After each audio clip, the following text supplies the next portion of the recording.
बिस्मिल्लाहिर्रहमानिर्रहीम नहमदहू व नुसल्ली अला मुहम्मद रसूलुल्लाहि करीम। ये प्रॉब्लम डिफरेंशियल ऑपरेटर यानी वेक्टर कैलकुलस का या वेक्टर एनालिसिस का डिफरेंशियल ऑपरेटर चैप्टर से है। If F vector is equal to X Y square I cap plus 2x square Y Z J cap minus 3y z square K cap find. इसमें दो part है, ए है और B है। उसमें लिखा है divergence of F vector, div F vector and B वाले पार्ट में कहा गया है कर्ल एफ वेक्टर का कर्ल एट द पॉइंट 1, -1, 1। ये पॉइंट बी वाले के लिए है या ए और बी दोनों के लिए है। उसके लिए समझ लीजिए अगर ये एंड ना लगा होता तो सिर्फ बी वाले के लिए होता है। ये एंड लगा हुआ है, इसमें डाइवर्जेंट फाइंड करना है, साथ में एंड लगा हुआ है इसमें कामा के बाद। तो इसका मतलब ये इस पॉइंट पर हमें डाइवर्जेंट एफ वेक्टर की वैल्यू चाहिए, कर्ल एफ वेक्टर, दोनों की वैल्यू हमें इस पॉइंट पर चाहिए। तो सबसे पहले तो हम ए पार्ट करेंगे और यहाँ सब उससे भी पहले हम एफ़ की वैल्यू जो गिवन है उसको अपने सॉल्यूशन में नोट कर लेते हैं। एफ वेक्टर की वैल्यू है F X Y square I cap plus 2x square Y Z J cap minus 3y z square K cap. अब यहाँ पर ए पार्ट हम लोग पहले सॉल्व करेंगे और इस पॉइंट को हम बाद में देखेंगे। सबसे पहले तो डाइवर्जेंस डिव एफ वेक्टर यानी डाइवर्जेंस ऑफ एफ वेक्टर। तो इसका मतलब होता है कि डेल ऑपरेटर जो वेक्टर होता है डॉट प्रोडक्ट किया जाता है इसमें एफ वेक्टर के साथ। हम लोग डेल ऑपरेटर की वैल्यू को कंपोनेंट की फॉर्म में जानते हैं। I cap del over del X plus J cap del over del Y plus K cap del over del Z. फिर डॉट प्रोडक्ट हमको लेना है इस एफ वेक्टर के साथ जिसकी वैल्यू गिवन थी, ये X Y square I cap plus 2x square Y Z J cap minus 3y z square K cap. अब आपको मालूम है डॉट प्रोडक्ट कैसे किया जाता है, लेकिन ये सिंपल सा प्रोडक्ट नहीं है बल्कि ये ऑपरेटर हैं। तो आपको इनको यानी डेल ओवर डेल एक्स को पहले लिखना है। क्या होता है कि डॉट प्रोडक्ट में हम आई के कोफिशिएंट का आई के कोफिशिएंट में मल्टीप्लाई कर लेते हैं, लेकिन यहाँ पर ये सिंपल मल्टीप्लाई नहीं बल्कि ये ऑपरेटर इस पर ऑपरेट हो जाएगा एक्स वाई स्क्वायर पर। इसी तरीके से प्लस का साइन लगाएंगे। वैसे तो आपको मालूम है ये अगर क्वांटिटीज़ होती तो जे कैप का कोफिशिएंट का जे कैप के कोफिशिएंट में मल्टीप्लाई कर देते हैं, लेकिन यहाँ पर ये पहले वाला जो लिखा है डेल ओवर डेल वाई ये ऑपरेटर हो जाएगा 2x स्क्वायर वाई जेड पर। उसी तरीके से करना है, बस इसको मैं पहले रखना और ये ऑपरेटर होगा जो ऑपरेट हो जाएगा इन फंक्शंस पर। ऐसे के कैप का के कैप में मल्टीप्लाई होता है सिंपल सा जो डॉट प्रोडक्ट होता है, लेकिन यहाँ पर डेल ओवर डेल जेड जो ऑपरेटर है वो ऑपरेट हो जाएगा के कोफिशिएंट पे जो कि माइनस का 3y z स्क्वायर है। अब इसको हम लोग सॉल्व कर लेते हैं यानी डिफ्रेंशिएट कर देते हैं एक्स के रिस्पेक्ट में। पहले तो एक्स वाई का, तो एक्स के लिए क्योंकि पार्शियली डिफ्रेंशिएशन है तो एक्स के लिए वाई कांस्टेंट है तो वाई स्क्वायर को बाहर ले लीजिए और सिर्फ हमको डिफ्रेंशिएशन एक्स का करना होगा। ऐसे ही हम जब वाई के रिस्पेक्ट में पार्शियली डिफ्रेंशिएशन कर रहे हैं तो वाई के लिए एक्स और जेड कांस्टेंट होंगे, तो 2x स्क्वायर जेड को बाहर ले लीजिए और सिर्फ डिफ्रेंशिएशन हमको करना होगा वाई का वाई के रिस्पेक्ट में। आप डायरेक्ट इसको 1 लिख सकते हैं या फिर सिंपली इतना ही लिख सकते हैं। ऐसे यहाँ पर z के लिए हमें मालूम है इसका 3y कांस्टेंट है, इसे बाहर ले लेंगे, प्लस माइनस के इंटू माइनस हो गया है। सिर्फ z के रिस्पेक्ट में यानी z स्क्वायर का z के रिस्पेक्ट में पार्शियली डिफ्रेंशिएशन करना होगा। तो ये y स्क्वायर लिखने के बाद x का x के रिस्पेक्ट पार्शियली डिफ्रेंशिएशन 1 होता है। 2x स्क्वायर z ऐसे ही y का y के रिस्पेक्ट में डिफ्रेंशिएशन 1 होता है। 3y माइनस का 3y और z स्क्वायर का डिफ्रेंशिएशन करेंगे तो पावर आगे आ जाएगी। z के रिस्पेक्ट में कर रहे हैं 2z और उसकी पावर 1, 2 में से 1 कम होकर 1 आ जाएगी, 1 लिखने की ज़रूरत नहीं है।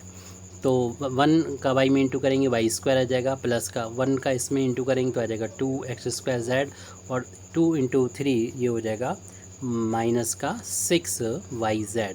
अब हम पॉइंट की बात कर लेते हैं। ये वैल्यू हमें फाइंड करना थी इस पॉइंट पर यानी 1,-1 पर। इस वैल्यू को फाइंड करने के लिए आप जहाँ पर भी x नज़र आए वहाँ पर तो आपको 1 रखना है, y की यहाँ -1 और z की यहाँ पर 1 रखना है। तो हमारे पास ये वैल्यू है, यहाँ पर हम y की जगह पर -1 रख दे रहे हैं, उसका स्क्वायर। ऐसे ही x की वैल्यू 1 है और उसका स्क्वायर करना है, z की वैल्यू भी 1 है। -6 इंटू वाई की वैल्यू -1 है और z की वैल्यू 1 है, क्योंकि इस वैल्यू को हमें फाइंड करना था 1,-1,1 पर वैल्यू फाइंड करना था। ये x की वैल्यू, ये y की वैल्यू, ये z की वैल्यू, क्योंकि हमने पुट कर दी और सॉल्व करना है। माइनस का स्क्वायर प्लस होता है और 1 का स्क्वायर 1 होता है। और इसी तरीके से 1 का स्क्वायर 1 कर देंगे और इसमें मल्टीप्लाई 1 का चल रहा है, माइनस माइनस प्लस हो जाएगा, 6 इंटू 1 6 हो जाएगा, 1 का इंटू करना है यहाँ पर, तो 1 प्लस ये 2 और 1 का इंटू हो के 2 आ जाएगा और 6 इंटू 1 6 हो जाएगा, 8 और ये 1 ऐड हो के 9 आ जाएगा। यानी ये वैल्यू हम लोगों ने फाइंड कर ली है, यानी divergence of F vector eight the point 1, -1, 1 जो कि 9 के बराबर आ गई। अब हम लोग बी पार्ट की तरफ चलते हैं। जो बी पार्ट है उसमें हमको कर्ल फाइंड करवा रहे हैं कि कर्ल फाइंड करें एफ वेक्टर का। तो कर्ल का मतलब होता है कि डेल जो वेक्टर है उसका क्रॉस प्रोडक्ट हम एफ वेक्टर के साथ कर देंगे।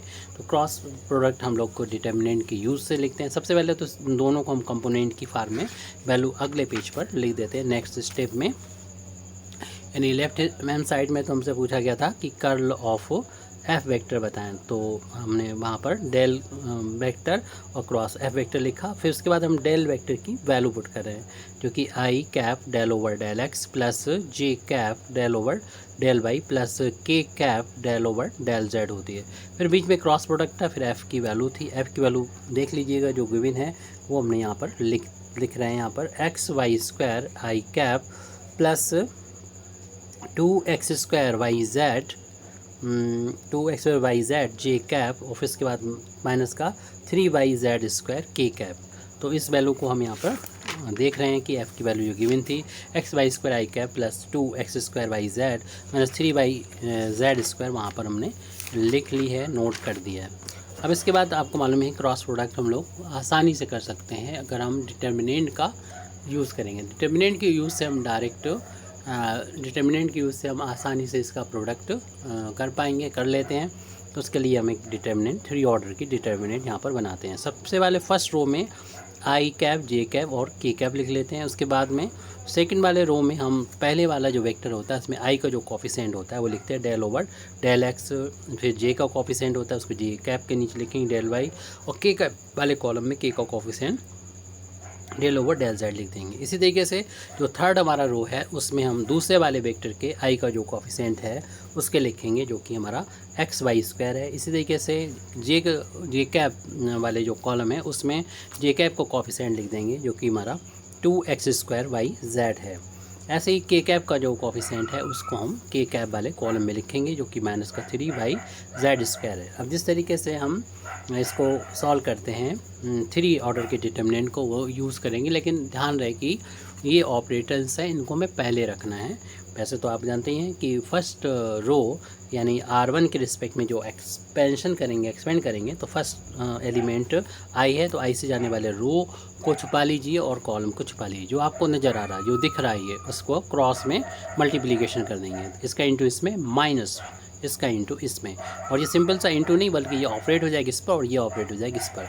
तो हम इसको एक बड़े से ब्रैकेट में लिख रहे हैं, ये ऑपरेट होगा इस पर, यानी del over del Y operate होगा -3y जेड स्क्वायर में, पैरेंथेसिस में इसको लिख दिया। फिर माइनस होता है formula del over del Z operate होगा इस पर ऑपरेट होगा, जैसे हमने पहले छुपा के दिखाया था आपको, ये छुपा लिया और इसका क्रॉस में हो जाएगा।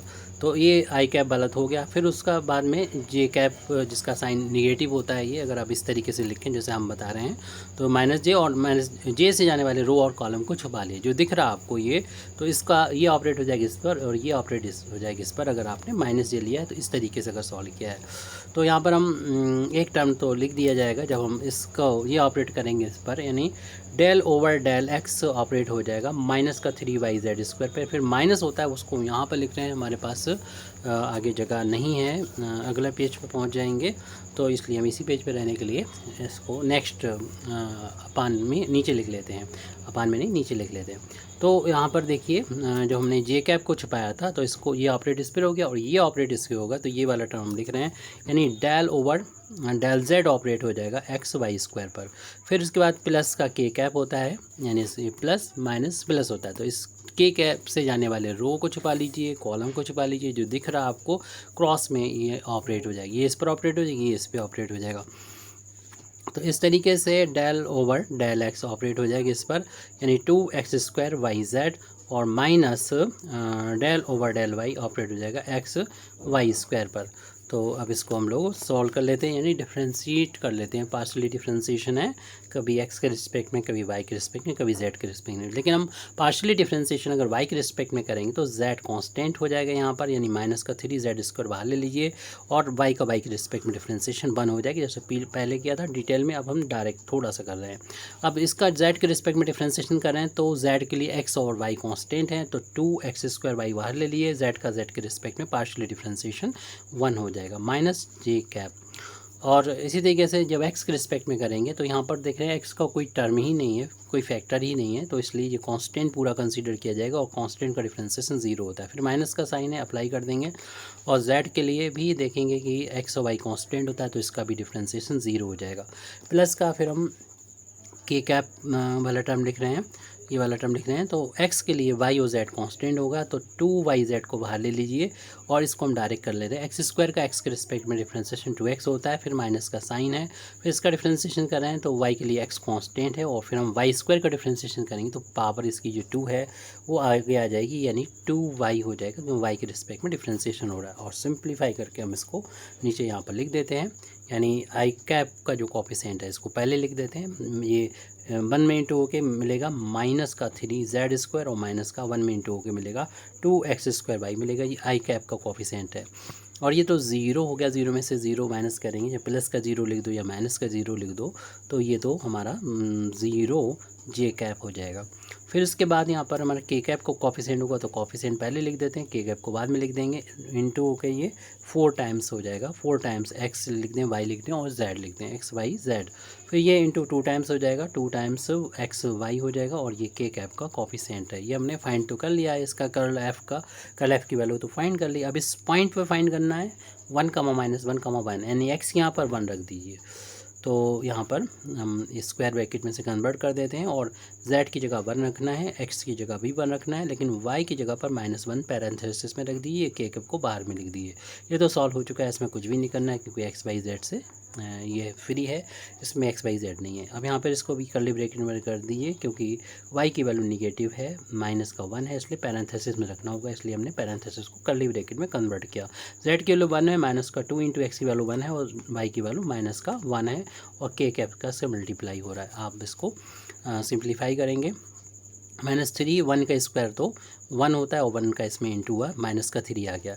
ऐसे ये प्लस माइनस के इंटू माइनस का इंटू प्लस का आ गया, 1 का स्क्वायर 1, और 1 का 1 में इंटू किया 1, और 1 का 2 में इंटू किया तो 2 आ गया, ये k कैप है। और यहाँ पर माइनस का 0